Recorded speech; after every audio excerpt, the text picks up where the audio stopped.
Hello విజిబడీస్, Vijayawada ఎందుకు వచ్చాను ఈ మాటతో ఇన్ని రోజులు మిమ్మల్ని చాలా సస్పెన్స్ లో పెట్టాను కదా. ఆ స్టూడియోలో కార్డ్బోర్డ్స్ మ్యానుఫ్యాక్చరింగ్ ఫ్యాక్టరీకి వెళ్ళామని చెప్పాను, ఇంకా సీలింగ్ మిషన్ తీసుకున్నాము, ఇవన్నీ చోట స్టార్ట్అప్ కోసం అని చెప్పాను. అవి ఎందుకు ఏంటి ఈ వీడియోలో చెప్పేస్తాను. ఇవాళతో విజయవాడ ఎందుకు వచ్చాను ఈ పదానికి బ్రేక్ వేసేసేద్దాం పదండి.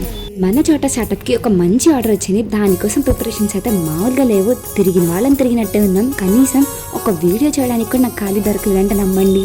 ఒక్కొక్క ఐటమ్ ని బట్టి ఒక్కొక్క టైప్ ఆఫ్ ప్యాకింగ్ ని తీసుకున్నాము. వాటి కోసం ఫాయిల్స్ అని, సీలింగ్ మిషన్ అని, అవ్వని ఇవ్వని, అబ్బబ్బా ఒక్కటా రెండా, ఎంత తిరిగినా ఎన్ని చేసినా ఎక్కడో అక్కడ ఏదో పని మిగులుతూనే ఉంది. పైగా నేను లీవ్ పెట్టుకుని మరీ వెళ్ళడానికి మెయిన్ రీజన్ ఏంటంటే మన హోమ్ ఫుడ్స్ ఇప్పుడిప్పుడే స్టార్ట్ చేసాం. పైగా చిన్నది కదా, అందుకే మేము వర్కర్ సపోర్ట్ ఏం తీసుకోవట్లేదు. ఎన్ని పనులు ఉన్నా కానీ మేము ముగ్గురమే ఫినిష్ చేసుకుంటాము. ఇంకా పోతే ఇన్ని పనులు ఒక్కరే చేసుకోవాలంటే చాలా ఇబ్బంది అవుతుంది కదా, అందుకోసం నేను ఇంటికి వచ్చాను. ఇంకా మా చెల్లికి ఏమో ప్రింటింగ్ పనులు చెప్పేశాను. తన లేబుల్స్, లోగోస్ ఇవన్నీ ప్రింట్ చేయడం తన వంతు. పికిల్స్ ప్రిపేర్ చేయడం, ప్యాకింగ్ చేయడం, సీల్ చేయడం ఇవన్నీ మా మమ్మీది, నాది. అది లేదు ఇది లేదు అనుకుంటే నీట్గా ఒక్కొక్క పండి వైట్ చేసేసుకొని ఫాస్ట్ కానిచ్చాం. ఎంత చేసినా సరే ఎక్కడో అక్కడ ఏదో పని మిగులుతూనే ఉంది. తిరిగిన వాళ్ళని తిరిగినట్టే ఉన్నాం, చేసిన వాళ్ళని చేసినట్టే ఉన్నాం. అయినా పని తరగదే. ఇంత హడావిడిగా ఉన్నామంటే ఒకదాంతో పాటు ఇంకొకటి అన్ని అలా కలిపి చేసినా సరే ఎక్కడ పనులు అక్కడే మిగిలిపోతున్నాయి. కనీసము నాకు ఒక చిన్న వీడియో తీయడానికి కూడా టైం దొరకలేదంటే నమ్మండి. దానివల్లే ఈసారి మన పికిల్స్ ప్రిపరేషన్ వీడియో అయితే నేను పోస్ట్ చేయలేకపోయాను.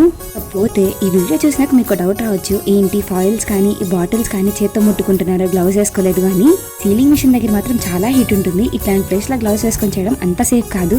ఇంకా పోతే పికిల్స్ ప్రిపేర్ చేసినప్పుడు కానీ అవి బాటిల్స్ లో ఫిల్ చేసేటప్పుడు కానీ మేము మస్ట్ అండ్ షుడ్ గా హెడ్ క్యాప్, గ్లౌజ్ యూజ్ చేస్తాము. ఈ విషయంలో అయితే మీరు డౌట్ పడాల్సిన అవసరం లేదు. కానీ కొన్ని స్నాక్స్ ఉంటాయి, అరిసెలు, బూరెలు అలాంటివి, అవి డైరెక్ట్ గా మనం ఆయిల్లో వేస్తాం కదా, అలాంటప్పుడు కూడా మేము గ్లౌజ్ యూజ్ చేయము. ఎందుకు అంటారేమో, వేడి ఆయిల్లో గ్లౌజ్ తో పాటు వేసినప్పుడు ఆ హీట్ వల్ల ఈ గ్లౌజ్ లో ఉండే పార్టికల్స్ అన్ని మన ఫుడ్ మెటీరియల్ లోకి వెళ్తాయి. అది చాలా డేంజరస్ కదా, దీని వల్ల కూడా క్యాన్సర్ వచ్చే ఛాన్స్ ఉంటుంది. పోతే ఇవన్నీ భలే కలర్ఫుల్ గా కనిపిస్తున్నాయి కదా.